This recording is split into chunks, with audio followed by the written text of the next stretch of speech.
ওই, আমি তো কোনো শব্দ শুনতে পাচ্ছি না। তোমার মনের ভুল হয়তো বাবা। হ্যাঁ, তাই হয়তো হবে। চল। আবারও হাঁটতে শুরু করলো তারা।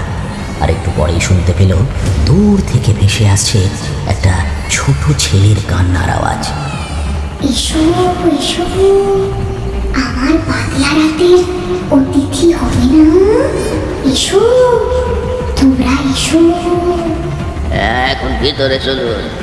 এরকম বাদলা রাতের অতিথি আপনারা কিছু মুখে না দিলে যে। যাবে ঢুকে, তুই ওকে নিয়ে যা, বাকিটা আমি দেখছি। পাকুড় গাছটাকে ঘিরে যে সিমেন্টের ভাঙাচোরা বেদিটা, সেটাতেই বসে ওদের আসরটা। বসে মানে রীতিমতো জাঁকিয়ে বসে। বেদির ধোঁয়ার সাথে ওরে গল্প, মজার গল্প, হাসির গল্প, প্রেমের গল্প, খোশ গল্প। আজ অবশ্য গল্পের বিষয়টা একটু অন্যরকম। পরিস্থিতিটাও ঠিক গল্পের নেই, যেন তর্কের পূর্বাভাস। বিশু কাকা বিড়িটায় এক টান মেরে ছুঁড়ে ফেলে দিয়ে বলল, আমি বলছি, জকাদ্র এই বাঁশ বাগানটায় ভূত আছে, অনেকে দেখেছে। তাছাড়া রাত বিরেতে কারো কান্নার আওয়াজ শোনা যায়। বিশু কাকা যা বলবে রতন কাকা বলবে তার ঠিক উল্টো। চিরদিনই তাই হয়ে এসেছে। সে তার হাতের বিড়িটায় একটা টান মেরে বলল, দেখেছে বল? আর যেই দেখো, তুই তার নিজের চোখে দেখিস নি, তাই গাঁজা মারাটা বন্ধ কর। আর কান্নার কথা বলছিস, অমন কান্না তো। হলধর চাটুর্যে এই আড্ডায় সব থেকে প্রবীণ ব্যক্তি। কথা বলে কম, শুধু শুনে যায় এর তার বলা গল্পগুলো। কচ্চিৎ দু একটা মন্তব্য করে, কিন্তু আজ সে হাত তুলে থামিয়ে দিল রতন কাকাকে। মৃদু গম্ভীর স্বরে বলল, সবই একরকম গাঁজাখড়ি বলে উড়িয়ে দিস নে রতন। রতন খুড়ো যেন একটু নিয়ে গেল, কিছুটা আমতা আমতা করে বলল, চাটুর্যেটা তুমিও? রে, আমিও বিশ্বাস করি এসব আছে। যে ঘটনাটা আমি নিজের চোখে দেখেছি তা মিথ্যে বলি কি করে? রতন যেন আরো একটু থতমত খেয়ে গেল। ঘটনা? কোন ঘটনার কথা বলছো? হ্যাঁ রে রতন, ঘটনা, ভয়ঙ্কর এক ঘটনা ঘটেছিল এক বাদলা রাতে। যে কয়েকজন সেখানে উপস্থিত ছিল তারা যেন একটু চেপে চুপে বসল। রতন চোখ একটু বড় করে তাকালো হলধর চাটুর্যের দিকে। সেও জানে চাটুর্যের মশাই গাঁজাখড়ি কোনো গল্প নয়, ভয়ঙ্কর সত্যি কিছু শোনাতে চাইছে। হলধর চাটুর্যে বলতে শুরু করলো, ঘটনাটার প্রত্যক্ষদর্শী বলতে গেলে আমার দাদুই, কিন্তু ঘটনাচক্রে সেই ভয়ঙ্কর দৃশ্যের সাক্ষী ছিলাম আমিও। এক মুহূর্ত যেন চরম নিস্তব্ধতায় ঢেকে গেল। হলধর চাটুর্যে একবার সামনের দিকে তাকাল। সন্ধে সবে নামতে শুরু করেছে। সে সন্ধে নামা ছায়ার দিকে তাকিয়ে কিছু একটা ভাবল, তারপরে আবার বলতে শুরু করলো, তোরা তো জানিস আমার মামার বাড়ি ছিল বিলাসগঞ্জে। আমি মায়ের সাথে গিয়েছিলাম মামা বাড়ি মাস কতক থাকবো বলে। দাদু ছিল আমার খুব প্রিয় মানুষ, যেখানেই যেত আমায় সঙ্গে করে নিয়ে যাবেই। আমিও অবশ্য দাদুর সঙ্গে সব জায়গায় যেতে ভীষণ ভালোবাসতাম। সময়টা তখন শ্রাবণের শুরু, বৃষ্টিটাও হচ্ছিল খুব সে বছর। মামা বাড়ির গাঁয়ের ডান দিকে 3 গা দূরে ছিল নোলকপাড়া, আর বাম দিকে 2 গাঁ পড়ে ছিল সুতনহাটি। নোলকপাড়ার সুরেশ মোদকের মেয়ে জবার সাথে বিয়ে হয়েছিল সুতানহাটির হরি মোদকের ছেলে বিলুর। জবা সেবারে কি একটা পুজো উপলক্ষে গিয়েছিল তার বাপের বাড়ি। পুজো মিটতেই ফিরতে হবে শ্বশুর বাড়িতে। তখনকার দিনে হেঁটেই মোটামুটি যাতায়াত চলত। জবা তার বাপের সাথে ফিরতে শুরু করলো তার শ্বশুর বাড়ির দিকে। দুপুরের খাওয়া দাওয়া সেরেই বের হবে ঠিক হয়েছিল, কিন্তু নামলো বাঁধ ভাঙা বৃষ্টি। বৃষ্টি থামলে তাদের বেরোতে বিকেল গড়িয়ে গেল। কাদা ভরা রাস্তায় পাও ঠিক চলে না। তবু সুরেশ জবাকে তাড়া দিল, একটু জোরে পা চালা রে মা, সন্ধে নামার আগে পৌঁছতে হবে, রাস্তাটা ভালো নয়। জবা মাথা নাড়ল, হ্যাঁ বাবা চলো, দেরি হলে তো ওরাও খুব চিন্তা করবে। জোরেই পা চালালো দুজনে, কিন্তু এমন জল কাদা ভরা মেঠো পথে আর কত জোরেই বা পা চালানো যায়। সুরে সুরেশ যদি বা টাল সামলাতে পারছে, জবার তো এই পড়ে যায় সেই পড়ে যায় অবস্থা। যেতে যেতে বিকেল গড়িয়ে সন্ধে নেমে এলো। শ্রাবণ মাসের আকাশ ছেয়ে আছে ঘন কালো মেঘে। তাই কে বলবে এটা সন্ধে? অন্ধকার এত জমাট, মনে হচ্ছে যেন গভীর রাত। তবুও কোনো রকমে পথ চিনে চলতে লাগলো তারা। তিনচুকিয়ার মাঠটা পার হলে পরে রায়গঞ্জ। সেই পথ ধরে গেলে আরো বেশ কয়েকটা গাঁ পার হতে হবে, কিন্তু বাঁয়ে আরও একটা পথ আছে, সেটা চলে গেছে নদী ঘাটের দিকে। নদী পার হলে কয়েক বিঘা জমি জুড়ে বাঁশের বন, আর সেটা পার হলে 3 বুড়ির বিল। বিলের পরে কালী মন্দির, তারপরেই গ্রাম শুরু। সুরেশ দাঁড়িয়ে গেল যেতে যেতে। জবা অবাক হয়ে বলল, কি হলো বাবা, দাঁড়িয়ে গেলে কেন? সুরেশ একবার আকাশের দিকে তাকালো। পশ্চিম আকাশে বিদ্যুতের আঁচড় কাটছে। কপালে ভাঁজ নিয়ে সে বলল, আবার বৃষ্টি নামবে মনে হচ্ছে। চল মা, বাঁ দিকে নদী পথটাই ধরে। কিন্তু এই অবস্থায় ঘাটে কি নৌকা পাওয়া যাবে? সুরেশ আরও এক মুহূর্ত ভাবল, তারপর মৃদু গম্ভীর স্বরে বলল, চল তো আগে, তারপর দেখি কি করা যায়। গাঁয়ের ভেতরের পথ দিয়ে গেলে মাঝে পড়বে বিশু ডাকাতের মাঠ। এই সন্ধ্যেতে সে পথ দিয়ে যাওয়াটাও সুবিধে হবে না মনে হচ্ছে। তাছাড়া বৃষ্টি নামলে তো কথাই নেই। জবা কিছু একটা বলতে গিয়েও চুপ করে গেল। আলতো মাথা নেড়ে সে বাবাকে অনুসরণ করল, কিন্তু নদী ঘাটে পৌঁছে দেখল তার আশঙ্কাই ঠিক। ঘাটে একটাও নৌকো নেই। নদীও বেশ উত্তাল এখন। জবা কিছুটা কাঁপা স্বরে বলল, বাবা, একটাও তো নৌকো নেই, কি করবে এখন? সুরেশের কপালে তখন চিন্তার ভাঁজ আরো পুরু হয়েছে। সে অস্থির দৃষ্টিতে তাকিয়ে আছে শূন্য ঘাটের দিকে। মৃদু কাঁপা স্বরে সে বলল, চল তবে ফিরে যাই, গাঁয়ের পথ ধরেই না হয়। কথাটা শেষ হবার আগেই পিছন থেকে একটা ঘরে গলা ভেসে এলো। কোথায় যাবে? চকিতে ঘুরল দুজনে। দেখল হাত কয়েক দূরে ছায়া ছায়া অন্ধকারে দাঁড়িয়ে আছে একজন। মাথায় গামছাটা এমনভাবে বাঁধা, চোখ মুখও ভালো করে দেখা যাচ্ছে না। লোকটা একই রকম ঘরে গলায় বলল, চলো, উত্তর দিচ্ছেন না যে বড়? সুরেশ কিছু উত্তর দেওয়ার আগেই জবা বলল, আমরা যাব সুতানহাটি, সেখানে আমার শ্বশুর বাড়ি। কিন্তু নদী ঘাটে নৌকো নেই বলে বড় বিপদে পড়েছি। কে বলেছে ঘাটে নৌকা নেই? আরু মাঝির নৌকা সবসময় ঘাটে থাকে, শুধু লোকে দেখতে পায় না। কড়কড় শব্দে দূরে কোথাও বাজ পড়ল। সুরেশ আকাশের দিকে তাকালো, বুঝল খুব শিগগিরই বৃষ্টি নামবে। লোকটা তাড়া দিল আবার, চলুন, এখনই বৃষ্টি আসবে, আপনাদের ওই ঘাটে পৌঁছে দিয়ে আসি। জবা আর সুরেশ ঘাট ধরে এগিয়ে চলল। কিছুটা যেতেই দেখতে পেল সত্যিই একটা নৌকো বাঁধা আছে, কিন্তু এটা চোখে পড়েনি কেন? অন্ধকার ছিল বলে? জবার মনের ভেতরটা কেমন যেন খচখচ করে উঠল। লোকটাও যেন কেমন একটু। মনের অস্বস্তিটা নিয়েই সে বাবার সাথে নৌকোয় উঠল। নৌকোটা দুলে উঠল ক্যাচ ক্যাচ শব্দে। নৌকোটা যে পুরনো তা দেখেই বোঝা যাচ্ছে।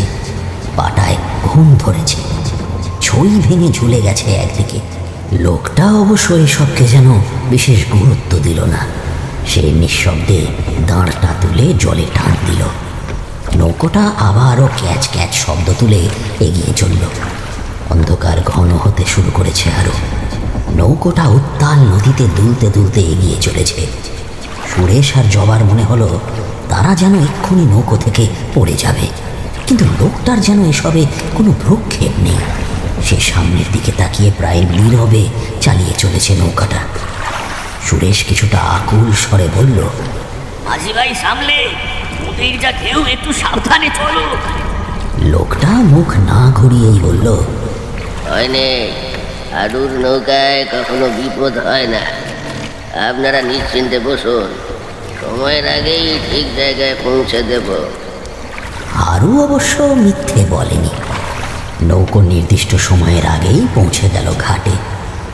এত উত্তাল নদীতে স্রোতের বিপরীতে লোকটা যে কিভাবে এত দ্রুত নৌকো ঘাটে পৌঁছে দিল তা একমাত্র হারু মাঝিই জানে।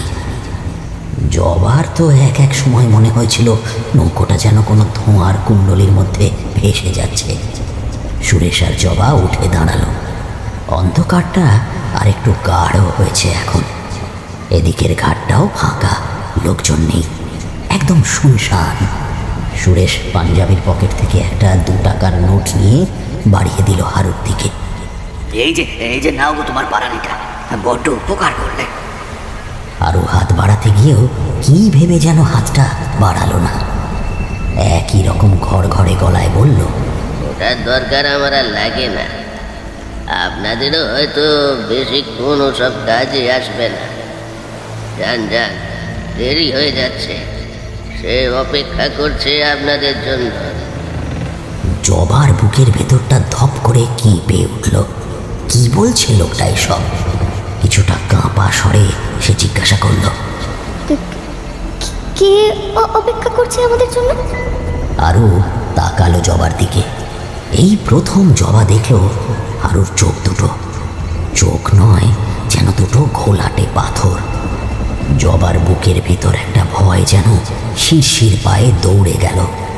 একই রকম ঘড়ঘড়ে গলায় উত্তর দিল হারু, বাদলা রাতের অতিথি হবেন না। মানে কি বলছো? আমি তো কিছুই বুঝতে পারছি না। বুঝবেন বুঝবেন, সময় হলেই বুঝবেন। সুরেশ কিছু একটা বলতে যাচ্ছিল, কিন্তু তখনই কাছাকাছি কোথাও একটা কড়কড় শব্দে বাজ পড়ল। সুরেশ কথা না বাড়িয়ে জবার হাত ধরে টান দিল। চল মা, কথা বাড়িয়ে লাভ নেই, এখনই বৃষ্টি এসে যাবে। জবাও আর কথা বাড়ালো না। তার যেন মনে হলো লোকটা কিছুটা অপ্রকৃতস্থ অথবা নেশার ঘরে ভুলভাল বকছে। বাবার হাত ধরে ঘাটে নামলো সে। 2-1 ফোঁটা বৃষ্টি ঝরে পড়ল ওদের গায়ে। দ্রুত পা বাড়ালো তারা। সামনের কাদা ভেজা রাস্তায় অন্ধকারেই পথ চিনে এগিয়ে চলল তারা সামনের দিকে। আর কিছুটা পরেই সেই সুদীর্ঘ বাঁশের বন, আর সেটা পার হলেই শুরু হবে গাঁয়ের মৌজা। কাদায় ছপ ছপ আওয়াজ তুলে বাপ মেয়ে দুজনেই সামনের রাস্তায় অদৃশ্য হয়ে গেল।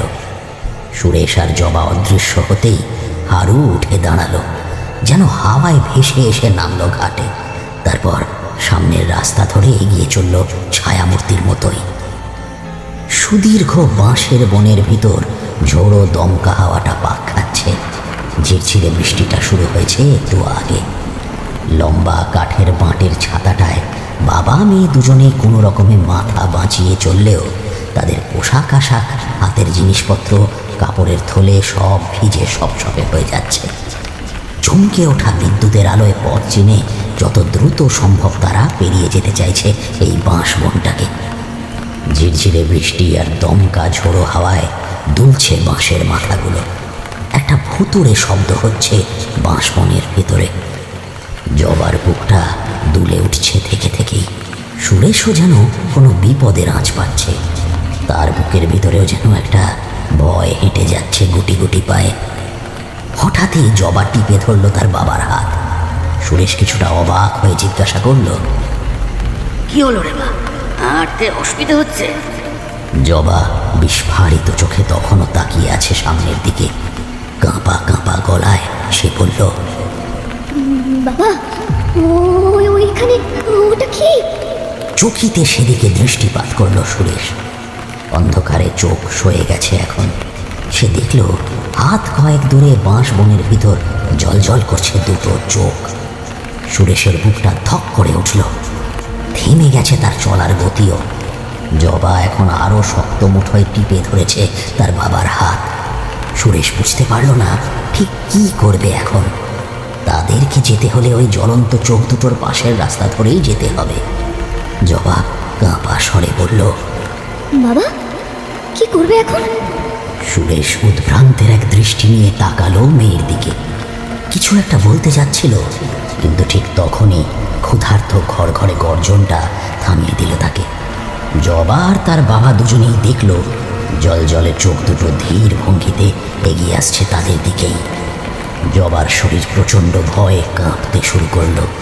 ক্ষুধার্ত চোখের অবয়ব তাদের আরো কাছে চলে এসেছে। বিদ্যুতের আলোয় স্পষ্ট হয়েছে মুখটা এখন। একটা ক্ষুধার্ত শেয়াল, শ্রীদন্ত থেকে ঝরে পড়ছে লালা রস টপ টপ করে। ক্ষুধার্ত শেয়ালটা জল জলে চোখ দুটো নিয়ে একবার জড়িত করলো জবা আর তার বাবাকে। তারপর ঘরে একটা ডাক ছেড়ে ঝাঁপ দিল সুরেশের উপর। সুরেশ ছিটকে পড়ে গেল পাতা বিছানো রাস্তাটার উপরে। হাতের ছাতাটাও ছিটকে পড়ে গেল। ক্ষুধার্ত শিয়াল এই মুহূর্তে তুলে দিয়েছে তার পাটা সুরেশের বুকে। ধারালো দাঁত বেয়ে ঝরে পড়া লালা রস টপ টপ করে ঝরে পড়ছে তার বুকের উপর। ক্ষুধার্ত সাপদ একটা হিংস্র ডাক ছেড়ে সুরেশের গলা লক্ষ্য করে কামড় বসাতে গেল। আর ঠিক তখনই জবা পড়ে থাকা ছাতাটা তুলে নিয়ে পাগলের মতো আঘাত করে চলল শিয়ালটাকে।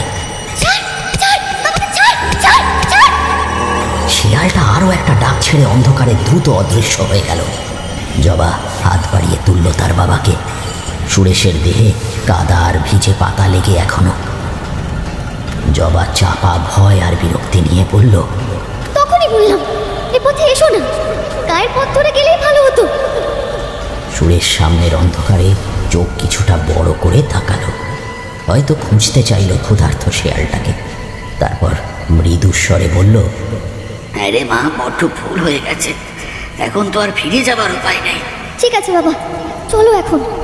হ্যাঁ চল মা, ঠাকুর ঠাকুর করে এই বাঁশ বনটা পেরিয়ে গেলেই ভালো। জবা ছাতাটা বাড়িয়ে দিল বাবার দিকে। সুরেশ দেখল ছাতাটার বেশ কয়েকটা শিক ভেঙে চুরে গেছে, কাপড়টাও কেতরে গেছে একদিকে। বেশ কিছুটা দূরে কড়কড় শব্দে বাজ পড়ল আবারও। বৃষ্টির বেগটাও বাড়লো একটু। সুরেশ ছাতাটা কোনো রকমে ঠিকঠাক করে আবার হাঁটা দিল। শুকনো ভেজা পাতার উপর তাদের হেঁটে চলা ছপ একটা শব্দ হলো। কিন্তু সবেমাত্র কয়েক পা গেছে আবারও থেমে গেল সুরেশ। এবার জবা অবাক হলো। ভ্রু কুঁচকে জিজ্ঞাসা করল, কি হলো বাবা, থেমে গেলে কেন? সুরেশ একটু কাঁপা স্বরে বলল, আচ্ছা, তুই কি কোনো শব্দ শুনতে পাচ্ছিস? শব্দ? কিসের শব্দ? কেউ যেন আমাদের সাথেই পা ফেলে আসছে। আমরা থামতেই সেও যেন থেমে গেল।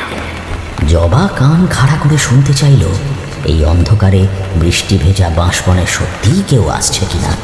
কিন্তু তেমন কোনো শব্দ তার কানে পৌঁছল না।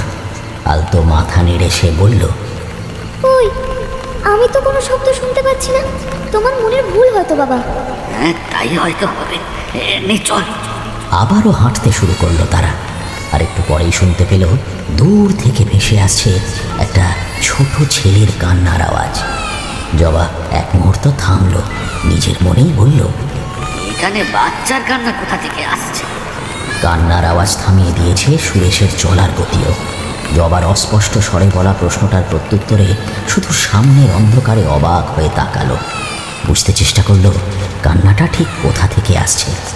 জবা কিছুটা চাপা স্বরে বলল, মনে হয় আমাদের মতোই কেউ এই পথ দিয়ে যাচ্ছে, তাদেরই হয়তো। তাই হবে, চল। জবা জানে সুতানহাটির মানুষজন অনেকেই এই বাঁশবনের পথটা এড়িয়ে চলে, বিশেষ করে সন্ধ্যের পর। কিন্তু কারণটা সে ঠিক জানে না। কেউ বলে চোরের উপদ্রব, কেউ বলে ভূতের ভয়, কেউ বা আরও অন্য কিছু। কথাগুলো এতদিন সে শুনে এসেছে, কিন্তু খুব একটা বিশ্বাস করেনি। ভেবেছিল গায়ের মানুষ এরকম হাজারো গল্প বানায় আড্ডার খোরাক বাড়াতে, তাই তখন ঘাটে বাবাকে খুব একটা জোর দিয়ে বারণ করতে পারেনি। কিন্তু এখন তার মনে হচ্ছে এ পথে না এলেই বোধহয় ভালো হতো। নিজের মনেই এসব ভাবতে ভাবতেই জলকাদায় ভরা রাস্তাটা পেরিয়ে চলেছিল জবা। হঠাৎই কোনো কিছুতে হোঁচট খেয়ে কুমড়ি খেয়ে পড়ে গেল সে। মাথাটা ঢুকে গেল বাঁশের ছাড়ে, কপালটা কেটে গড়িয়ে পড়ল রক্ত। সুরেশ ছুটে গিয়ে তুলল জবাকে। কপাল বেয়ে রক্তটা গড়িয়ে পড়তে দেখে আঁতকে উঠল সে। এ কি রে মা, কপালটা তো কেটে গেছে অনেকখানি, কি করি এখন? জবা উঠল বাবার হাত ধরে। কপাল থেকে ঝরে পড়া রক্ত গড়িয়ে নামলো গাল বেয়ে। মাথাটাও একটু ঝিমঝিম করে উঠল তার। সুরেশের ভীষণ অপরাধী মনে হলো নিজেকে। ভারী স্বরে সে বলল, আমার ভুল হয়ে গেছে রে মা। আসলে ভেবেছিলাম এই পথে গেলে তাড়াতাড়ি পৌঁছে যাব, তাই তখন। আরে বাবা ঠিক আছে, এখন ওসব না ভেবে চলো বাকি পথটা তাড়াতাড়ি পেরিয়ে যাই। পথটা আমার একদম ভালো বলে মনে হচ্ছে না। আলতো মাথা নেড়ে আবারও পা বাড়ালো সুরেশ। আর ঠিক তখনই কেউ যেন অন্ধকারে ফিসফিসিয়ে বলল, এসো এসো, আমার পাতলা রাতের অতিথি হবে না? এসো, তোমরা এসো। আরও কিছুটা পথ গিয়ে একটা সরু আলোর রেখা চোখে পড়ল। সুরেশ বুঝল গাঁয়ের দেখা মিলেছে, কিন্তু বাঁশবনের পথটা তো এখনো কিছুটা বাকি। ব্যাপারটা কি হলো? হিসেব অনুযায়ী বাঁশবনের পথটা পার হলে পড়বে 3 বুড়ির বিল, তারপর একটা কালী মন্দির, তারপর গাঁয়ের শুরু। সুরেশকে চমকে দিয়ে জবা বলে উঠল, বাবা, ওই দেখো একটা চালা ঘর। সুরেশ তাকিয়ে দেখল বেশ কিছুটা দূরে একটা চালা ঘর, আর আলোটা আসছে সেদিক থেকেই। এদিকে বাঁশের সারি অনেকটা পাতলা, তাই প্রায় স্পষ্টই দেখা যাচ্ছে চালাঘরটা। সুরেশ মেয়ের হাত ধরে টান দিল। চল তো মা, দেখি ওখানে কিছু পাওয়া যায় কিনা। তোর কপালটা থেকে এখনো রক্ত গড়াচ্ছে, এক্ষুনি শুকনো একটা কাপড় টাপড় কিছু দিয়ে বাঁধন দেওয়া দরকার। জবা কিছু একটা ভাবল, তার মনে জেগেছে একটা প্রশ্ন। আচ্ছা বাবা, এখানে এই বাঁশ বনে চালাঘর কে বাঁধলো? বেঁধেছে কেউ, তুই ঘরের ভিতর থাকিস তাই জানিস না। জামাই বাবা বা তোর শ্বশুর হয়তো জানবে। এখন চল, আমারও গায়ে পায়ের কাটা ধুতে হবে। এই অবস্থায় তো আর তোর শ্বশুর বাড়ি যাওয়া যায় না। দেরি যখন হয়েছে, না হয় আর একটু দেরি হবে। জবা একটু ইতস্তত করে পা বাড়ালো। এদিকের জায়গাটা বেশ কিছুটা উঁচু, কাদা জল বিশেষ একটা নেই। চালাঘরের কাছে যেতেই বাচ্চা ছেলের কান্নাটা আবারও শুনতে পেল তারা। সুরেশ বুঝল এই কান্নাটাই কিছুক্ষণ আগে তারা শুনেছিল, কিন্তু পায়ের শব্দটা। নিজের মনেই মাথা নেড়ে সুরেশ ডাক দিল, কেউ আছেন? আমরা একটু বিপদে পড়েছি। ডাকটা যেন ভিজে বাতাসে প্রতিধ্বনিত হলো। আরও একবার ডাকতে যাচ্ছিল সুরেশ, কিন্তু তার আগেই নুপুরের ঝিনঝিন শব্দটা কানে এলো। শব্দটা আসছে তাদের পিছন দিক থেকে। চকিতে ঘুরল তারা পিছনে, কিন্তু ঠিক তখনই চালাঘরের দাওয়া থেকে মহিলা কণ্ঠের ডাকটা এলো। ডাকছেন যে? কি দরকার? জবা আর তার বাবা চমকে ঘুরে তাকালো। দেখল দাওয়ার আলো ছায়ায় দাঁড়িয়ে একটি বছর 25-26-এর মেয়ে। জবা কাঁপা স্বরে বলল, তুমি তুমি কি করে ঘরের ভেতর থেকে এলে? হ্যাঁ, এলাম তো। কেন? না, আসলে নুপুরের শব্দটা তো মনে হলো পিছন দিক থেকে এলো। ও, আপনাদের মনের ভুল। এরকম বাদলা রাতে অন্ধকার বাঁশবনে এমন ভুল হয়। তা বলুন, কি দরকার? সুরেশ এতক্ষণ মেয়েটিকে নিরীক্ষণ করছিল। মেয়েটার কপালে একটা কাটা দাগ। মনের ভেতরটা কেমন যেন একটা অস্বস্তি হচ্ছে তার। সেটাকে চেপে রেখে সে মৃদু স্বরে বলল, আসলে বাঁশবনের রাস্তা দিয়ে আসতে গিয়ে আমার মেয়েটা পা পিছলে পড়ে গেছে, কপালটাও কেটে গেছে অনেকটা। তাই একটু শুকনো কাপড় চোপড় থাকলে, মানে কপালটায় একটা বাঁধন দিতে পারবে। ভেতরে আসুন। মহিলা অদৃশ্য হয়ে গেল চালাঘরের ভেতর। জবা আর তার বাবাও ধীর পায়ে এগিয়ে গিয়ে ঢুকলো ভিতরে। ছোট এক চালাঘর, মেঝের একদিকে একটা চৌকি, ফাঁকা অংশটায় একটা চাটাই পাতা। গোটা ঘরে ভিজে সোঁদা বুক চাপা এক গন্ধ। জবার ভীষণ অস্বস্তি হতে লাগলো। মহিলা ছেঁড়া কাপড়ের একটা টুকরো এনে জবাকে বলল, কই দেখি কতটা কেটেছে, আমি বেঁধে দিচ্ছি। বলেই জবার উত্তরের অপেক্ষা না করে বাঁধতে লাগলো কপালটা। মহিলার হাতের ছোঁয়া কপালে লাগতেই জবার গোটা শরীরটা যেন কেঁপে উঠল। কোনো মানুষের হাত এত ঠান্ডা হতে পারে? নাকে যেন কেমন আষ্টে একটা গন্ধ ঝাপটা মেরে গেল। তাছাড়া জবা মনের ভুল কিনা জানে না, এক মুহূর্তের জন্য তার মনে হলো একটা কঙ্কাল সার হাত বাঁধছে তার কপাল। জবা তাকালো মেয়েটির দিকে। মেয়েটি এতক্ষণ যেন তার বুকের দিকে স্থির দৃষ্টিতে তাকিয়েছিল। জবা জানে তার গলায় দুটো সোনার চেন। মেয়েটি কি তবে ওই দুটোই দেখছিল? কিন্তু কেন? কে এই মেয়েটি? কোনো খারাপ মতলব নেই তো? মেয়েটি দ্রুত বাঁধন শেষ করে উঠে দাঁড়ালো। তারপর মৃদু নরম স্বরে বলল, একটু বসুন, আপনাদের জন্য একটু দুধ গরম করে নিয়ে আসি। এতটা পথ ভিজে এসেছেন। সুরেশ একটু জল নিয়ে হাত পা ধোয়ার কথা বলতে যাচ্ছিল, কিন্তু তার আগেই জবা বলল, আচ্ছা, তোমার ছেলে কোথায়? একটু আগেই কান্নার শব্দ শুনতে পেলাম। কথাটা শুনে মেয়েটার মুখটা যেন কেমন কঠিন হয়ে গেল। চোখ দুটো জ্বলে উঠল ধপ করে। কিছুটা কড়া স্বরে সে বলল, সে তো অনেকদিন আগেই চলে গেছে। দুটো রাক্ষস নিয়ে চলে গেছে তাকে, শুধু রয়ে গেছে তার কান্নাটাই। মানে? জবার প্রশ্নের কোনো উত্তর না দিয়ে মহিলা ছোট্ট একটা শ্বাস ছেড়ে বাইরের অন্ধকারে অদৃশ্য হয়ে গেল। জবা উদ্ভ্রান্তের এক দৃষ্টি নিয়ে তাকালো তার বাবার দিকে। সুরেশ কাঁপা স্বরে বলল, এখানে কোনো কিছুই আমার ঠিক লাগছে না। চল মা, এখান থেকে এক্ষুনি চলে যাই। হ্যাঁ বাবা, তাই চলো। মহিলার কথাগুলো কেমন যেন এলোমেলো লাগছে আমারও। আর তো বেশি পথ নয়, আমি ঠিক চলে যেতে পারবো। দুজনেই উঠল, কিন্তু ঘর থেকে বাইরে পা দিতে যাবে তখনই ঘর ঘরে গলাটা সামনের চত্বর থেকে ভেসে এলো। কি হলো বাবুরা, চলে যাচ্ছেন যে বড়? টুকি তো আপনাদের জন্য গরম দুধ আনতে গেল। দুজনেই চমকে দেখল সামনের অন্ধকার চত্বর থেকে একটা ছায়ামূর্তি তাদের দিকেই এগিয়ে আসছে। লোকটা উঠে এলো মাটির দাওয়াটায়। গোটা দেহ তার কাপড়ে ঢাকা, শুধু চোখ দুটো দেখা যাচ্ছে। আর ঘোলাটে চোখ দুটো দেখে জবা আঁতকে উঠল। কি তুমি? সুরেশও চিনতে পেরেছে কাপড়ে ঢাকা লোকটাকে। হারু মুখের কাপড়টা সরালো। সুরেশ দেখল হারুর কানের ঠিক উপরটায় একটা দকদকে ঘা। সেও আশ্চর্য হয়ে জিজ্ঞাসা করল, তুমি তো হারু মাঝি, তুমি এখানে এই সময়? আর তাছাড়া তোমার কপালে ওই ঘাটা মানে? ওটা এক বিশ্বাসঘাতকের চিহ্ন। এটাই তো আমার ঘর বাবু। বহু বছর ধরে আমি আর দুঃখী এখানেই আছি। শুধু আমাদের ছেলেটাকে ওরা। এক মুহূর্তের জন্য কেমন যেন হয়ে গেল হারু। তারপর একই রকম ঘর ঘরে গলায় বলল, এখন ভিতরে চলুন।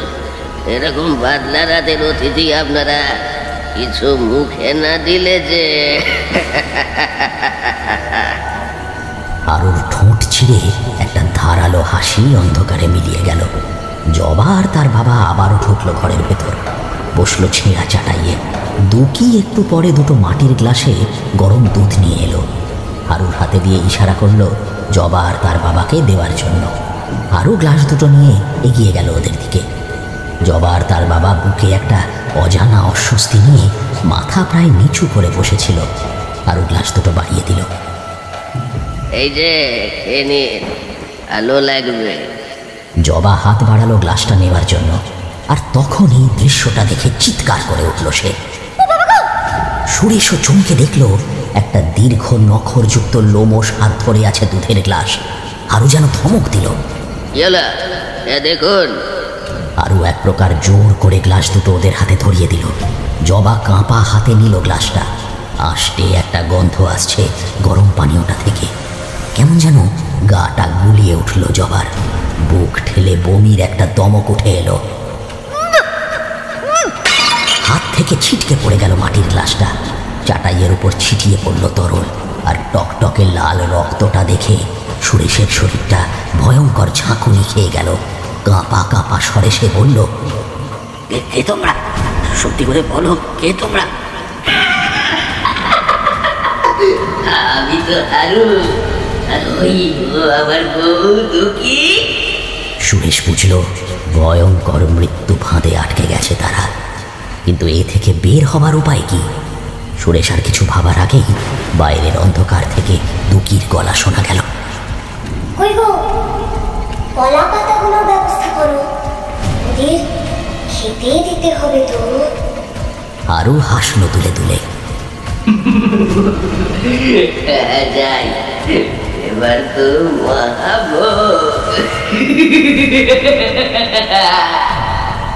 অদৃশ্য হয়ে গেল হারু চোখের পলকে। চাটাইয়ে ছড়িয়ে ছিটিয়ে টকটকে লাল রক্ত। সুরেশ ছটকা দিয়ে উঠল, তারপর হ্যাঁচকা টান দিল। জবা মা, এক্ষুনি এখান থেকে পালাতে হবে, না হলে নিশ্চিত মারা পড়বো। আমার মনে হচ্ছে এটা কেউ মানুষ নয়, আমরা বিরাট ফাঁদে আটকে গেছি। দ্রুত উঠল জবা, তারপর বাবার হাত ধরে দৌড় দিল। অন্ধকারে প্রতিধ্বনিত হলো মহিলার একটা শিরশিরে হাসি মেশানো কণ্ঠস্বর।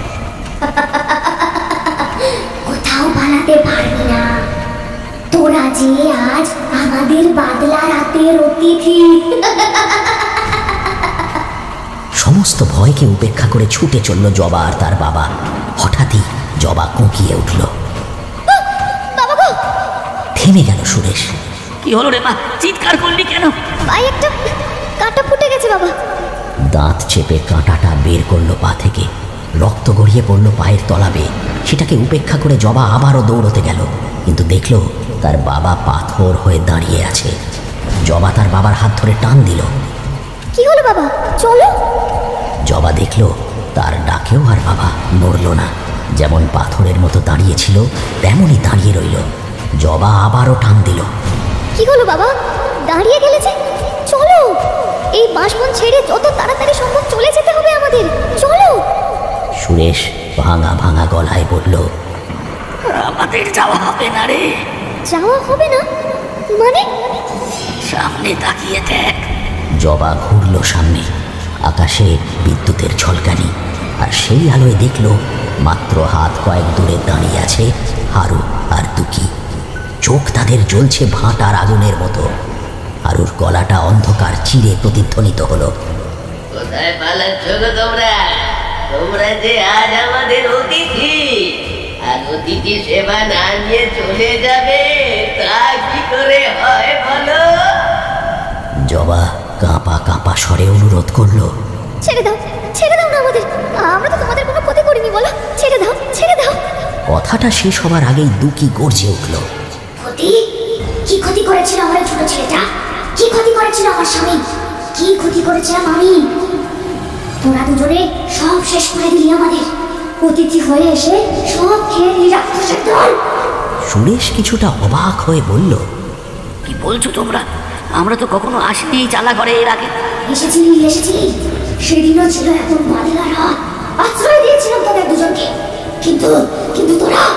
ওকে, তার কথা বাড়াসনি। তুই বাপটাকে নিয়ে যা, আমি এটাকে দিচ্ছি।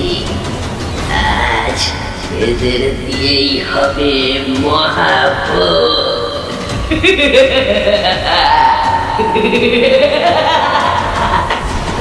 জবা দেখল দুকির হাত লম্বা হচ্ছে। দীর্ঘ নখরযুক্ত হাতটা সজোরে ধাক্কা দিল তার বাবাকে, আর বাবা উপুর হয়ে পড়ে গেল। দুকি তার দীর্ঘ নখরযুক্ত হাত দিয়ে টিপে ধরল সুরেশের পাটা। তারপর হিড় হিড় করে টানতে টানতে নিয়ে চলল সামনের অন্ধকারের দিকে। আর্তনাদ করে উঠল জবা। বাবাকে কোথায় নিয়ে যাচ্ছ? কোথায় নিয়ে যাচ্ছ আমার বাবাকে? ছুটে যেতে গেল জবা, কিন্তু লোমশ একটা হাত তার চুলের মুঠি ধরে তাকে ফেলে দিল কাদা মাটিতে। জবা দ্রুত ঝাড়া দিয়ে উঠতে গেল, কিন্তু দেখল হারু দুটো ক্ষুধার্ত চোখ নিয়ে ধীর পায়ে তার দিকেই এগিয়ে আসছে। গলা ফাটিয়ে সে চিৎকার করে উঠল, কে আছো? বাঁচাও, বাঁচাও।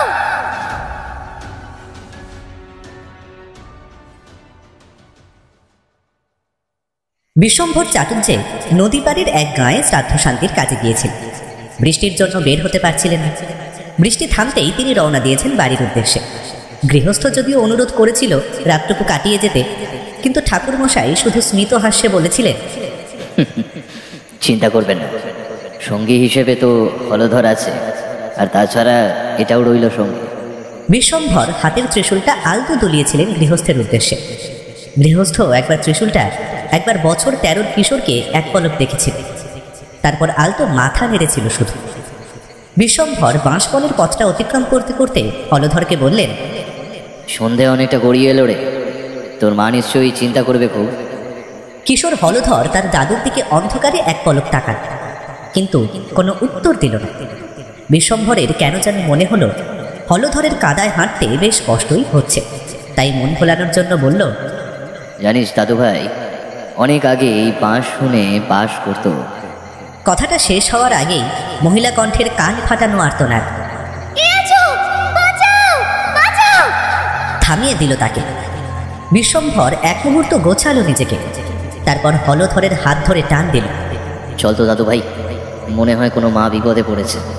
হলধর ছোটবেলা থেকেই দাদুর যত ন্যাওটা ততই বাধ্য, তাই কোনো দ্বিরুক্তি না করে সে অনুসরণ করল। আকাশে জমাট মেঘ সরে গেছে বেশ কিছুটা আগে। চাঁদের একটা ফিকে আলো এসে পড়েছে বাঁশবাগান জুড়ে। বিশ্বম্ভর আর্তনাদটা অনুসরণ করে এগিয়ে চললেন দ্রুত। কিছুটা যেতেই দেখতে পেলেন অপেক্ষাকৃত ফাঁকা চত্বরটাকে।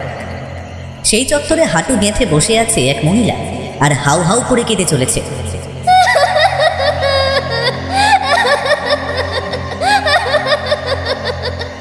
বিশ্বম্ভর এক পলক দেখলেন মেয়েটিকে, তারপর ভারী অথচ নরম স্বরে জিজ্ঞেস করলেন, কি হয়েছে মা, এখানে বসে কাঁদছো কেন? বিশ্বম্ভরের প্রশ্ন শুনে মেয়েটি চোখ তুলে তাকাল। উদ্ভ্রান্তের দৃষ্টি নিয়ে এসে দেখল দুজনকে। বিশ্বম্ভর আরও দুপা এগিয়ে হাত বাড়িয়ে তুললেন মেয়েটিকে।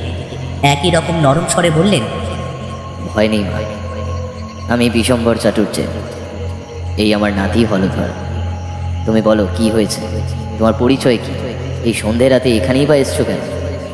মেয়েটি মৃদুস্বরে বলল, আমার নাম জবা। আমি আমার বাবার সাথে সুতানহাটিতে আমার শ্বশুর বাড়িতে ফিরছিলাম, কিন্তু কিন্তু এখানে। জবা বলে চলল সবকিছু। বিশ্বম্ভর সব শুনে কিছুটা গম্ভীর হয়ে গেল। তারপর চিন্তিত মুখে বললেন, কিন্তু মা, তোমার বাবাকে কোথায় নিয়ে গেছে? ওদের ওই চালা ঘরে মেরে ফেলবে, আমার বাবাকে মেরে ফেলবে, ওরা মেরে ফেলবে। শান্ত হও মা, শান্ত হও। কিন্তু তুমি কোনো চালা ঘরের কথা বলছো মা? জবা আঙুল বাড়িয়ে দেখাল। ওই যে ওই ওই চালা। কথাটা গলাতেই আটকে গেল। জবা বিস্ফারিত চোখে দৃশ্যটা দেখে যেন পাথর হয়ে গেল। ফিকে চাঁদের আলোতেও স্পষ্ট দেখা যাচ্ছে হাত কয়েক দূরে একটা চালা ঘরের চিহ্ন। মাটির দেওয়াল বৃষ্টিতে ধুয়ে প্রায় মাটিতে মিশে গেছে। ছাউনির বাঁশের কাঠামো ছড়িয়ে ছিটিয়ে পড়ে আছে এদিকে ওদিকে। কোনো জনমানবের কোনো অস্তিত্বই নেই সেখানে। জবা ভীষণ আতঙ্ক নিয়ে বলল, বিশ্বাস করুন, একটু আগে ওইখানে একটা চালা ঘর ছিল, একটা আলো জ্বলছিল। আমায় বিশ্বাস করুন, বিশ্বাস করুন, সত্যি বলছি। বিশ্বম্ভরের চোয়াল কঠিন হল। গম্ভীর মুখে কিছু একটা ভাব। তারপর হাতে ধরা ত্রিশূলটা নিজের কপালের মাঝখানে ঠেকিয়ে বিড়বিড় করে মন্ত্রজাতীয় কিছু পড়লেন। তারপর মানস চক্ষে ভেসে উঠল দুটো অভয়, একটা পুরুষ, অপরটি মহিলা। ত্রিশূলটা নামিয়ে চোখ খুললেন তিনি। মৃদু গম্ভীর স্বরে বললেন, বুঝেছি, এটা হারু মাঝি আর তার স্ত্রী দুকির চালাঘর। প্রতিশোধ নিতে চাইছে তারা। বেশ, আমিও বিশ্বম্ভর চাটাচ্ছি, দেখি ওরা কি করতে পারে। জবা বিশ্বম্ভরের পায়ে কাঁদতে কাঁদতে লুটিয়ে পড়ল। আমার বাবাকে রক্ষা করুন ঠাকুর মশাই, রক্ষা করুন, রক্ষা করুন। ওঠ মা, ওঠ, ভয় নেই। তোর বাবাকে তুই ফিরে পাবি, আমায় একটু সময় দে। জবা দু চোখ ভর্তি জল নিয়ে উঠে দাঁড়াল। হলধর পাথর হয়ে দেখে যাচ্ছে সবকিছু। বিশ্বম্ভর তাকালেন আকাশের দিকে। নিজের মনেই বলে চললেন, আমার এক খণ্ড বজ্র দরকার, এক খণ্ড বজ্র। তারা তিনজনেই ভেঙে পড়া চালাঘরের অনতি দূরে অপেক্ষাকৃত একটা শুকনো জায়গা দেখে বসল। ঠাকুরমশাই হলধরের দিকে তাকিয়ে মৃদু গম্ভীর স্বরে আদেশ দিলেন, ঝোলার ভেতর থেকে সরঞ্জাম বের কর, মহাযুদ্ধের প্রস্তুতি নিতে হবে। হলধর আলতো মাথা নেড়ে একটা গেরুয়া কাপড়ের উপর সাজাতে লাগলো প্রয়োজনীয় সরঞ্জাম। একটা শাঁখ, 4টে হরিতকি, এক মুঠো কালো সর্ষে, একটা পাত্রে কিছুটা সিঁদুর আর একটা ছোট পাত্রে অগর। বিশ্বম্ভর সেগুলোকে সঠিকভাবে প্রতিস্থাপন করতে করতে বললেন, আমি কোনো ওঝা নই, তবে ভূত প্রেত পিশাচ বন্ধনী শক্তি আমার আছে। তুই চিন্তা করিস না, তোর বাবাকে তোর কাছে ঠিক ফিরিয়ে দেব। ওরা ধারে পাশেই আছে, আমি বাতাসে ওদের পায়ের শব্দ পাচ্ছি। জবার চোখ দিয়ে তখনও ঝরে পড়ছে জলের স্রোত। কান্না ভেজা গলায় সে বলল, আমার বাবাকে নিয়ে গেল, আমাকেও নিয়ে যেতে চাইছিল, কিন্তু হঠাৎই। বুঝেছি রে মা, ওরা আমার উপস্থিতি বুঝতে পেরেছে, তাই তোকে ছেড়ে পালিয়েছে। তাই তো বলছি, মিছে কষ্ট পাস নেই, তোর বাবার বিশেষ ক্ষতি ওরা করতে পারবে না। জবা এক পলক দেখল ঠাকুরমশাইকে, তারপর মৃদু স্বরে জিজ্ঞেস করল, ওরা ওরা কিসের প্রতিশোধ নিতে চাইছে আমাদের উপর? আমরা তো কোনো ক্ষতি করিনি কারো। ক্ষতি তোরা করিসনি, করেছিল তোদের মতোই দুজন। সে এক ভয়ঙ্কর গল্প মা। ভয়ঙ্কর গল্প মানে? বেশ, আমার প্রস্তুতি নিতে একটু সময় তো লাগবেই, সে কাজের ফাঁকে বলছি, শোন। হলধর শরীরটা টান টান করে বসল। জবা স্তিমিত দৃষ্টিতে তাকালো ঠাকুরমশাইয়ের দিকে। ঠাকুরমশাই বলতে শুরু করলেন, প্রায় বছর 10 আগে এই চালাঘরটায় বাস করত হাড়ু আর তার স্ত্রী দুকি। হাড়ু মূলত এই বাঁশ বাগানটার দেখাশোনা করত। বেশ কয়েক সপ্তাহ ধরেই এই বাঁশ বাগানের মালিক সজল রক্ষিত বুঝতে পারছিল বাঁশ লোপাট হয়ে যাচ্ছে রাতের অন্ধকারে, তাই পাহারাদার হিসেবে রেখেছিল হাড়ুকে। সেই কারণেই এই চালাঘর বানানো। হাড়ুর স্ত্রী দুকি খুব রোগে ভুগত। সন্তান প্রসবের পর শরীর আরও ভেঙে গেল। হাড়ুর রোজগারপাতিও বিশেষ একটা ছিল না। পাহারা দিয়ে যে মাইনে পেত ততটা যথেষ্ট নয়। তাই সে নদীতে নৌকো বাওয়ার কাজ শুরু করলো। সকাল হলেই ঘাটে চলে যেত, ফিরত সন্ধ্যের মুখে মুখে। দিনের বেলাটায় বাঁশবাগানের খেয়াল রাখতো তো দুঃখী। সব কিছু মোটামুটি ঠিকই ছিল, কিন্তু একদিন ঘটল সেই ঘটনাটা। ঠাকুরমশাই একটু থামলেন, শাঁখটা নিয়ে তাতে 3টে লাল সিঁদুরের টিপ দিলেন। তারপর শাঁখের মুখটা চালাঘরের দিকে প্রতিস্থাপন করতে করতে আবারও বলতে শুরু করলেন। একদিন উল্টো দিকের ঘাটে সন্ধ্যের আগে এসে হাজির হলো দুজন। ঘাট প্রায় ফাঁকা। হারুও তখন বাড়ি ফেরার জন্য তৈরি হচ্ছে। তাদের একজন হারুকে উদ্দেশ্য করে বলল, কই গো মাঝি, তোমার নৌকা কই? আমাদের একটু নদী পার করিয়ে দাও তো। হারু দেখলো লোকটার বয়স 50-এর কাছাকাছি, গায়ে সাদা পোশাক। সঙ্গী মহিলাটির বয়স অপেক্ষাকৃত অনেকটাই কম। হারু আলতো মাথা নেড়ে বলল, ঠিক আছে, উঠে আসো। দুজনেই উঠল নৌকায়। হারু তার বাইতে বাইতে বলল, আপনারা ছইয়ের ভিতর বসুন, এক্ষুনি বৃষ্টি আসবে। হারুর কথা শেষ না হতেই ঝমঝম শব্দে বৃষ্টি নামল। ভরা শ্রাবণ, নদীও পুষছে। হারু শক্ত হাতে হাল ধরে এগিয়ে নিয়ে চলল নৌকাটা। ঘাটে পৌঁছতে সময় লাগলো বেশ অনেকটাই। বৃষ্টি তখনও পড়ে চলেছে এক নাগাড়ে। হারু যাত্রীদের উদ্দেশ্য করে বলল, ঘাট এসে গেছে। ছইয়ের ভেতর থেকে বেরিয়ে এলো ওরা দুটো। পাড়ানি মিটিয়ে নামলো ঘাটে, কিন্তু কিছুটা এগিয়ে থেমে গেল। গলা উঁচিয়ে বলল, এই যে মাঝি ভাই, আমরা যাব কুমারগঞ্জ। এই পথে মেলে পৌঁছতে কত সময় লাগবে? হারু ভ্রু কুঁচকে বলল, কুমারগঞ্জ? সে তো অনেক দূর, যেতে রাত পার হয়ে যাবে। হারুর কি মনে হলো কে জানে। কিছুটা আমতা আমতা করে সে বলল, যদি কিছু মনে না করেন, কিছুটা গেলেই একটা বাঁশ বন পড়বে, ওখানে আমার বাড়ি। আজকের রাতটা ওখানেই না হয় কাটিয়ে তারপর ভোর হলে বেরিয়ে যাবেন। তাছাড়া যা বৃষ্টি পড়ছে তাতে খুব বেশি দূর যেতেও পারবেন না। লোকটা হারুর কথা শুনে তার মহিলার সঙ্গীটির দিকে তাকালো, তারপর সম্মতিসূচক মাথা নাড়ল। হারু তাদের সঙ্গে নিয়ে এলো আস্তানায়। দুঃখী প্রথমে কিছুটা বিরক্ত হলেও পরে অতিথি দুজনের অবস্থা ভেবে নিল ব্যাপারটা। ওরা দুজন মেঝেতে পাতা চাটাইয়ের ওপর বসলো। শরীর জলে ভিজে চপচপ করছে, কাঁপুনি দিচ্ছে বেশ। দুঃখী নিজের একটা কাপড় আর হারুর কাঁচা একটা ধুতি জামা টেনে এনে বলল, ভিজে পোশাকগুলো ছেড়ে নিন, আমি একটু গরম দুধ নিয়ে আসি আপনাদের জন্য। চলে গেল দুঃখী। মহিলা পুরুষ সঙ্গীটিকে আলতো ঠেলা দিল। যদি পরিচয় জানতে চায় কি বলবে? ভিজে জামাটা ছাড়তে ছাড়তে পুরুষ সঙ্গীটি বলল, বলবো তুই আমার মেয়ে হোস। সত্যিটা তো বলা যায় না যে অন্যের বউকে নিয়ে এই বয়সে পালাচ্ছি। মহিলা কিছু একটা বলতে যাচ্ছিল, তখনই চৌকিতে শুয়ে থাকা দুঃখীর ছেলেটা ঘুমের ঘোরেই কেঁদে উঠল। মহিলা চকিত দৃষ্টি ফেলল ছেলেটার উপর। চোখ দুটো এক মুহূর্তে ছিটিয়ে উঠল। শিরশিরে গলায় এসে বলল, দেখো দেখো, ছেলেটাকে দেখো, এটা কিন্তু আমার চাই। লোকটা ধমক দিল, চাই মানে? এ কি মোয়া নাকি চাইলেই পেয়ে যাবি? ওদের ছেলে তোকে দেবে কেন? দেবে কি আর, নিয়ে পালাতে হবে। চুরি করবি? দরকার হলে তাই করবো। তুই পাগল হয়ে গেছিস? মহিলা কিছুটা ঝাঁঝিয়ে উঠল। পাগল হবো না তো কি করবো? বিয়ের 3 বছর পরে মা ডাক শুনতে পেলাম না। বড়মালটা তো খোঁজা, তোর সাথে তো কতবার শুনলাম। কই পেটে দিলি কই কিছু? আমি মা ডাক শুনতে চাই, ব্যাস। তা বলে অন্যের ছেলেকে চুরি করে? আমি ওসব জানি না। যদি ওকে না পাই তাহলে আজ রাতেই তোকে ছেড়ে শ্বশুর বাড়িতে ফিরে যাব, আর বলবো তুই আমাকে ভুলিয়ে ভালিয়ে। তোর তো মাথা খারাপ। কথাটা শেষ করতে পারল না লোকটা। দেখলো হারু দাঁড়িয়ে। এক মুহূর্তের জন্য গুটিয়ে গেল লোকটা। আমতা আমতা করে বলল, ওই আসলে মানে। হারু মাথা নাড়ল। হ্যাঁ বুঝেছি, আপনাদের এখানে থাকতে বেশ অসুবিধাই হবে। বৃষ্টি থেমেছে, যদি মনে করেন দুধটুকু খেয়ে নিয়ে রওনা দিতে পারেন। লোকটা কিছু বলার আগেই মহিলা আগ বাড়িয়ে বলল, আরে না না, অসুবিধা হবে কেন? তুমি এরকম রাতে আশ্রয় দিয়ে বড় উপকার করলে। তা তোমার ছেলের নাম কি? ভোলানাথ, এই নিন দুধটুকু খেয়ে নিন। চলে গেল হাড়ু। মহিলা আরও এক পলক দেখল ঘুমন্ত শিশুটিকে, তারপর এক চুমুকে দুধটা খেয়ে নিল।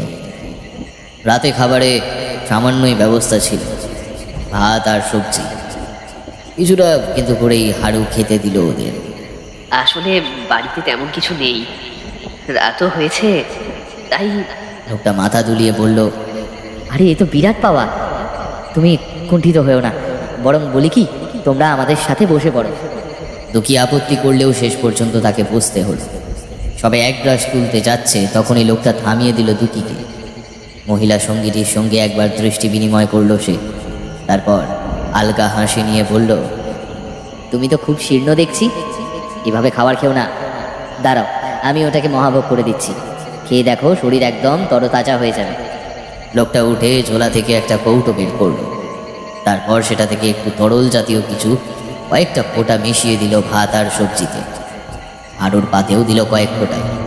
তারপর একই রকম হাসি নিয়ে বলল, এবার ওটা মহাভোগ হয়ে গেছে, খেয়ে নাও, দেখবে দ্রুত ফল পাবে, খুব দ্রুত।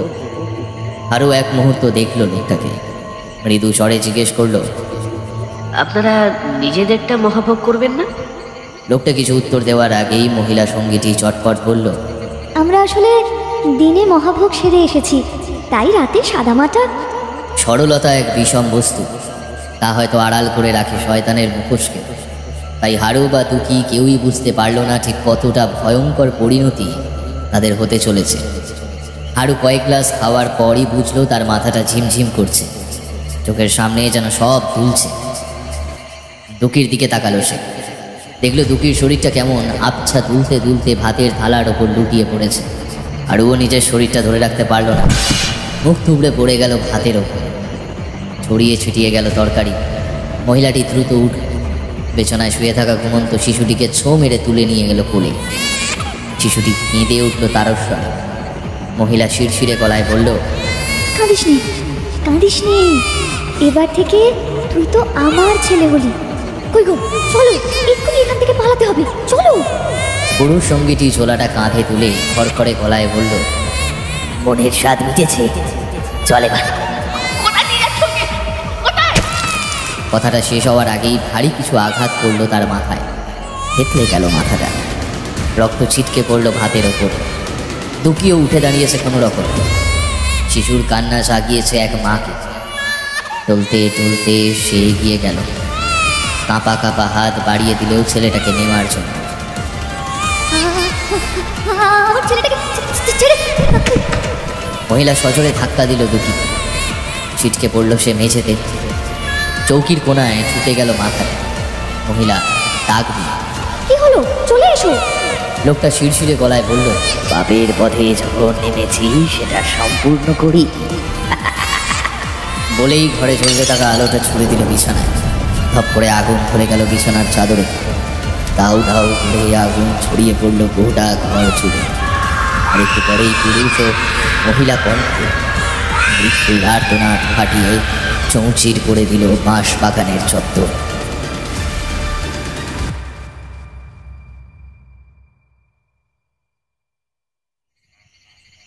বিশ্বম্ভর চ্যাটার্জি থামলেন।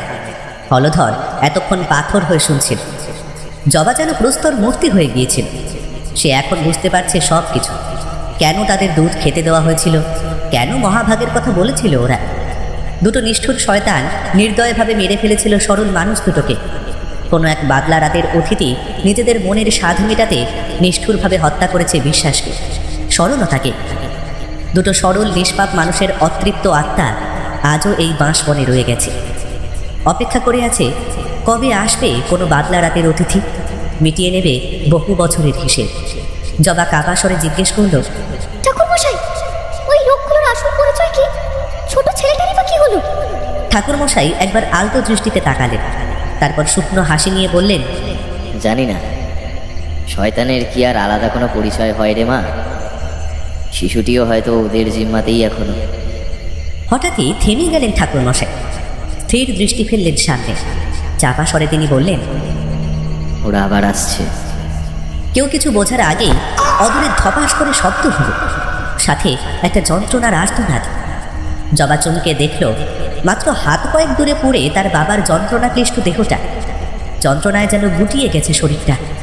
ছুটে গেল জবা, দু হাতে জড়িয়ে ধরল বাবাকে, হাউ হাউ করে কেঁদে উঠল।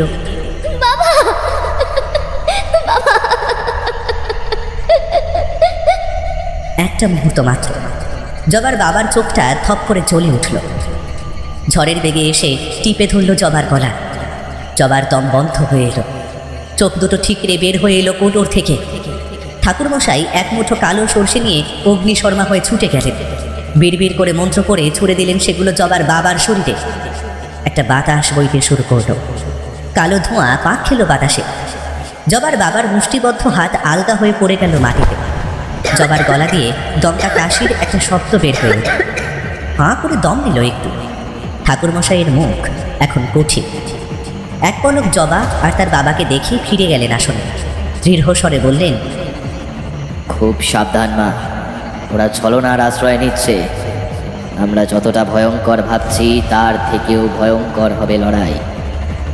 হলধর তখনও কঠিন মুখ করে বসে। ঠাকুরমশাই তার কথায় আলতো হাত বুলিয়ে বললেন, ভয় নেই রে দাদু ভাই, শয়তান যে যতই শক্তিশালী হোক আর তাকে হার মানতেই হয়। কথাটা শেষ হওয়ার সাথে সাথেই একটা দমকা ঝড় উঠল। কালো ধোঁয়ার দুটো কুণ্ডলি পাক খেতে লাগলো বাতাসে। কুণ্ডলি দুটো একটু একটু করে অবয়বের রূপ নিল। ঠাকুরমশাই মৃদু স্বরে বললেন, ওই যে ওরা এসেছে। হলধর চমকে দেখল ছায়া ছায়া একটা পুরুষের অবয়ব ও নারীর অবয়ব দাঁড়িয়ে আছে বেশ কিছুটা দূর। কেউ বলে না দিলেও সে জানে এরাই সেই হাড়ু মাঝি আর দুঃখী, যাদের অতৃপ্ত আত্মা আজও ঘুরে বেড়ায় এই বাঁশবনে। ঠাকুরমশাইয়ের বজ্রগম্ভীর কণ্ঠস্বরটা আবার শোনা গেল, আরও লোকে তোরা জবা মায়ের কোনো অনিষ্ট করবি না, করলে পরিণতি হবে মারাত্মক। মহিলা কণ্ঠের একটা শিরশিরে হাসি প্রতিধ্বনিত হলো। আর কি পরিণতি হবে আমাদের? পরিণতি তো সেদিন হয়ে গেছে যেদিন দুটো শয়তানকে অতিথির মতো সেবা করেছিলাম। আজ তোমাদের পরিণতি ফিরিয়ে দেবার পালা। আবার পেয়েছি শয়তান দুটোকে, নির্মম মরণ দেব ওদের। জবার বুক কেঁপে উঠল। সে আগেও বুঝেছে, কিন্তু এখন যেন আরও বুঝতে পারছে কত ভয়ঙ্কর ফাঁদে আটকে গেছে তারা। হারুর গলাটা আবারও শোনা গেল, সারে ঢুকে তুই ওকে নিয়ে যা, বাকিটা আমি দেখছি। আবারও একটা দমকা ঝড়, আর সাথে সাথেই জবার বাবার দেহটা কেউ যেন হ্যাঁচকা টানে তুলে দিল, আর ঝড়ের বেগেই অদৃশ্য হয়ে গেল। জবা চিৎকার করে উঠল, ঠাকুরমশাই, ওরা আমার বাবাকে নিয়ে চলে যাচ্ছে। ঠাকুরমশাই, কিছু করুন। ঠাকুরমশাই ভীষণ গর্জনে উঠে দাঁড়ালেন। তোকে ছেড়ে দেও নাকে। জবার মুখ থেকে যন্ত্রণার একটা আওয়াজ বের হয়ে এলো। ঠাকুরমশাই দেখলেন হারু টেনে ধরেছে জবার চুলের মুঠি, হ্যাঁচকা টানে তাকে ফেলে দিয়েছে মাটিতে। ঠাকুরমশাই কিছু বলার আগেই হারু জবাকে চুলের মুঠি ধরে টানতে টানতে সামনের অন্ধকারে অদৃশ্য হয়ে গেল। ঠাকুরমশাই প্রমাদ করলেন, তিনি বুঝতে পেরেছেন আজকের লড়াই ভীষণ কঠিন। হলধরের কাছ থেকে পুঁটলিটা নিলেন, বের করলেন আরও কিছু সামগ্রী, তারপর কঠিন মুখে মন্ত্রোচ্চারণ শুরু করলেন। আরও একটু পরে জবা আর তার বাবার শরীর দুটো আছড়ে পড়ল সামনের চত্বরে। হিংস্র গর্জনে ভরে গেল চারপাশ। ঠাকুরমশাই আলতো চোখে দেখলেন দুকি আর হারু ভীষণ আক্রোশে জ্বলছে। তিনি আকাশের দিকে তাকালেন, ঈশ্বরের কাছে গভীর মনে প্রার্থনা করলেন, একটু বজ্র দাও, একটু বজ্র। খয়াটে চাঁদ আবারও ঢাকছে ঘন কালো মেঘে। ঠাকুরমশাই হাঁটু গেঁথে বসে ত্রিশূলটাকে এক হাতে ধরে আবারও মন্ত্রোচ্চারণ শুরু করলেন। একখণ্ড বজ্র ছিটকে পড়ল ত্রিশূলের টকায়। বিদ্যুতের ফলা দুটো খণ্ড হয়ে গিয়ে আছড়ে দুকি আর হারুর শরীরে দাউ দাউ আগুনে জ্বলে উঠল অবয়বগুলো। ভয়ঙ্কর আস্তনাতে চারপাশ ভরে গেল। আরও একটু পরে ধোঁয়ার দুটো কুণ্ডলি পাক খেতে খেতে মিলিয়ে গেল বাতাসে। ঠাকুরমশাই স্থির দৃষ্টিতে দেখলেন তাদের কুণ্ডলিগুলোকে। শঙ্খটা তুলে তাতে 3 বার ফুঁ দিলেন।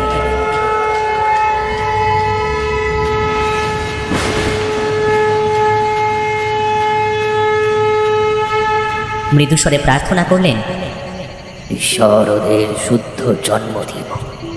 অগরুর পাত্রটা নিয়ে ঠাকুরমশাই এগিয়ে গেলেন জবা আর তার বাবার কাছে। কপালে লম্বালম্বি দুটো করে রেখা টানলেন। আবারও বিড়বিড় করে মন্ত্র জাতীয় কিছু পড়লেন। একটু পরেই উঠে বসলো জবা আর তার বাবা। উদ্ভ্রান্তের দৃষ্টিতে জবা তাকালো ঠাকুর মশাইয়ের দিকে। ঠাকুর মশাই মৃদু হেসে বললেন, হয়নি রে মা, তোদের আর কোনো ক্ষতি হবে না। চল, বাকি পথ আমি আর আমার দাদু ভাই তোদের এগিয়ে দিয়ে আসি। সরঞ্জাম গুছিয়ে তারা ফিরতে শুরু করলো। আকাশে মেঘ সরে আবার চাঁদ উঠেছে। কিছুটা যাওয়ার পরেই একটা পায়ের শব্দে থেমে গেল তারা। কেউ যেন আসছে। আরও একটু পরে দৃশ্যমান হলো একটা বছর দশেকের বালক। বালকের মস্তক মুন্ডিত। সে উদ্ভ্রান্তের মতো কিছু খুঁজে চলেছে। ঠাকুরমশাই মৃদুস্বরে জিজ্ঞেস করলেন, কে তুমি বালক? এত রাতে এখানে কি উদ্দেশ্যে? বালক এক পলক তাকালো ঠাকুরমশাইয়ের দিকে। কান্না ভেজা স্বরে বলল, বালক পিতা মারা যাওয়ার সময় আমার ভুলে গেছেন। আমার মানে কি মনের মধ্যে। কান্নায় বুঝে গেল তার গলা। চোখ দিয়ে জল ঝরে পড়ল স্রোতের মতো। জবা ছুটে গিয়ে বুকে জড়িয়ে ধরল ছেলেটিকে। মৃদুস্বরে বলল, কাঁদিস না, এই তো আমি তোর মা। চল চল আমার সাথে চল।